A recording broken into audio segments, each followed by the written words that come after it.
नमस्कार। आज ना हम विज्ञान के एक बहुत ही फंडामेंटल टॉपिक को समझने वाले हैं, लेकिन एक कहानी के जरिए। मजेदार होगा। चलिए शुरू करते हैं। अच्छा, 1 मिनट के लिए सोचिए। क्या हो अगर ये सारे एलिमेंट्स मतलब तत्व हम लोगों की तरह इंसान होते और वो भी दो एकदम अलग अलग शहरों में रहते। बस इसी एक आइडिया पर हमारी आज की कहानी टिकी है। तो कहानी कुछ यूं है कि एलिमेंट्स की दुनिया में ना दो शहर थे एकदम पड़ोसी। एक का नाम था मेटल सिटी और दूसरे का नॉन मेटल सिटी। अब थे तो ये पड़ोसी, पर इनके रहने वालों के तौर तरीके, उनका स्वभाव, सब कुछ जमीन आसमान का फर्क था। अब ये जो मेटल सिटी थी वो तो भाई एकदम चकाचौंध वाली अमीर जगह थी। यहाँ कौन रहता था? गोल्ड, आयरन, कॉपर जैसे बड़े बड़े नामी गिरामी लोग। और दूसरी तरफ था नॉन मेटल सिटी, बिल्कुल सादा सिंपल सा शहर जहां कार्बन और ऑक्सीजन जैसे लोग बसते थे।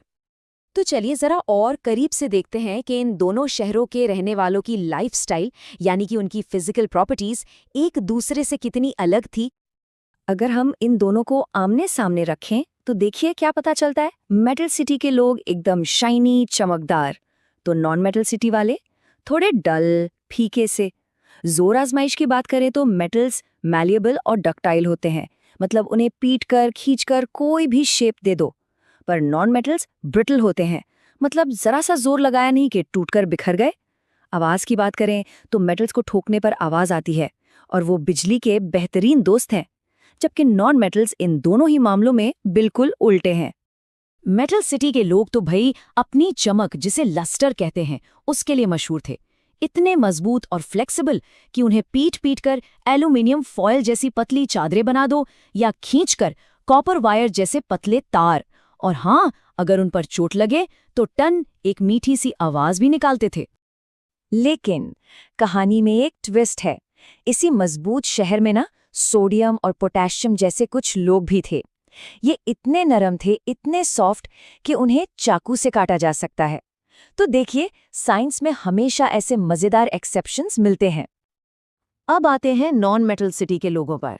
ये बेचारे बड़े सीधे साधे थे, ना कोई चमक धमक, ना ही कोई मजबूती, बल्कि जोर लगाने पर तो चूर चूर हो जाते थे। ना तो ये गर्मी को अपने पास से गुजरने देते थे, ना ही बिजली को। और जैसे मेटल सिटी में अपवाद थे, तो यहाँ क्यों नहीं होंगे?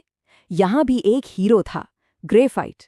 ये है तो कार्बन का ही एक रूप जो हमारी पेंसिल की नोक में होता है, पर है बिजली का बहुत अच्छा कंडक्टर। सोचिए, इस सीधे साधे शहर का एक असाधारण बाशिंदा।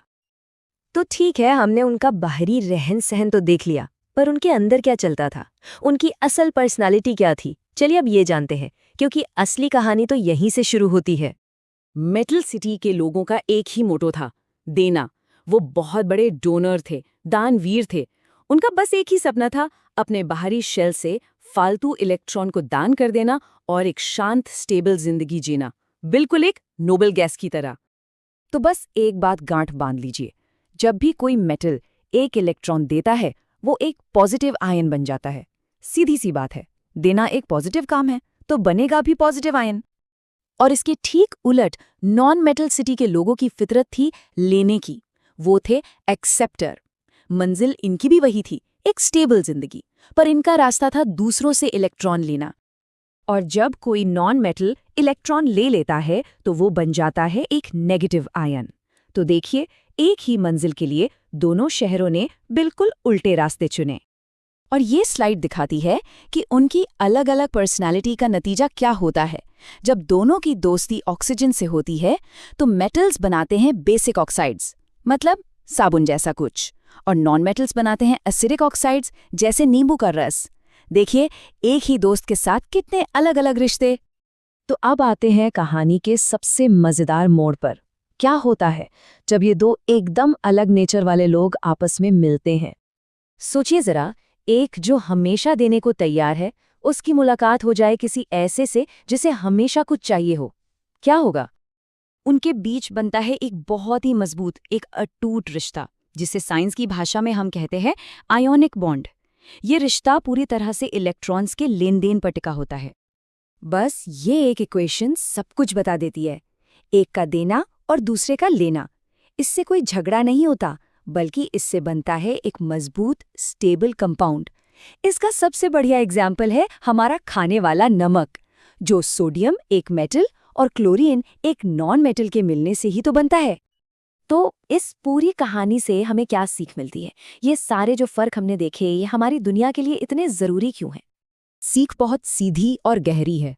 मेटल्स और नॉन मेटल्स दोनों ही अपने अपने यूनिक और ऑपोजिट गुणों के साथ हमारी जिंदगी और इस नेचर के लिए बहुत बहुत ज़रूरी हैं। उनका ये जो एक दूसरे से बिल्कुल अलग होना है ना, वो टकराव पैदा नहीं करता, बल्कि उसी से वो स्टेबल कंपाउंड्स बनते हैं जिनसे हमारी पूरी दुनिया बनी है। पानी, हवा, पहाड़, सब कुछ इसी लेन देन और बैलेंस का कमाल है। तो हम आपको एक सवाल के साथ छोड़कर जाते हैं। अगर केमिस्ट्री में ऑपोजिट्स अट्रैक्ट का नियम सबसे मजबूत बॉन्ड बनाता है, तो जिंदगी के और कौन-कौन से हिस्सों में हमें ये सिद्धांत काम करता हुआ दिखता है? इस पर सोचिएगा जरूर।